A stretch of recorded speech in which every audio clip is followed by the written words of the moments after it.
Today I'm going to be showing you some features and functions of the very popular Solberga drill presses. We are very proud of our uninterrupted 60-year relationship with the Swedish Solberga group. That is 60, which is almost unheard of in today's times. The two models we are showing here, this is the SE 2030, and it is fitted with a power down feed. You can also get this as a manual feed machine. This here is the SE 2025, which is a 20-inch drill, still 1-inch drilling capacity machine. These are available with manual or power down feed. This machine here is currently fitted with the manual down feed. These machines have a built-in spindle motor. This is the power down feed handle for manual feed. This is a power feed gearbox right here, which has 4 different power down feed rates for different size drills and also different materials. The 2030 is a 30 millimeter capacity machine, which is roughly 1.25 inches. 3 more staper spindle. You can see here you have double locks for the head. You also have, the head raising handle right here. Similar setup on the table arm. You have double locks and also the handle here for raising and lowering. One of the very nice features of the Solberga drills are their versatility and also, of course, their strength. You are able to raise and lower the head. You can also move the head 360 around the column. Same thing with the table arm.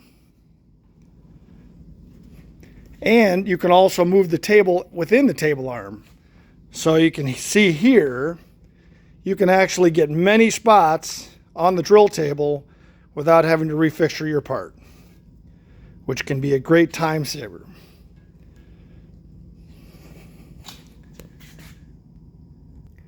When drilling smaller holes, you can just use the one quick lock. For heavier holes and needing more rigidity, obviously you want to put a wrench on that and get it as tight as possible. Same thing up on the drill head itself. Another nice feature on the larger Solbergas is you actually have a machine base. This starts on the SE 2030 model and it's also included on the 2035 model. The 20-inch SE 25 does have a plain base, but on these larger machines, if you get into some very large workpieces or castings, you actually can just move the whole table arm out of the way and fixture your part to the base of the machine. As far as the operation of the machine, it's quite simple. You have a 2-speed motor, and on each machine as standard, you have a hand reverse switch, low speed forward, high speed forward, low speed reverse, high speed reverse.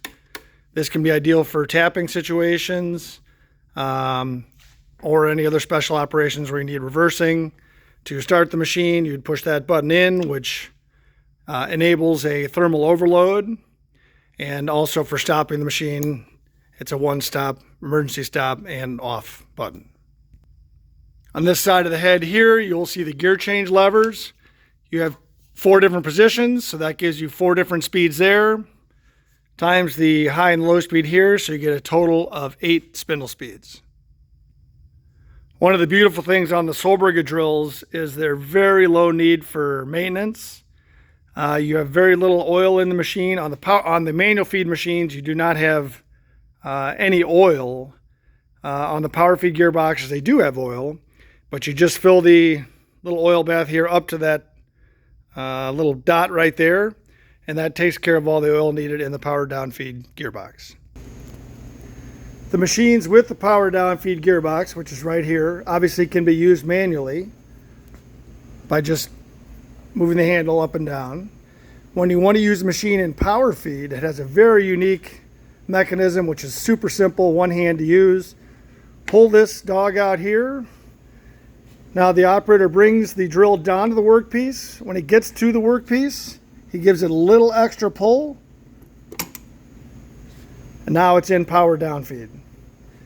You can also preset the depth at which you want the drill to kick out with these knurled rings here and the stop block.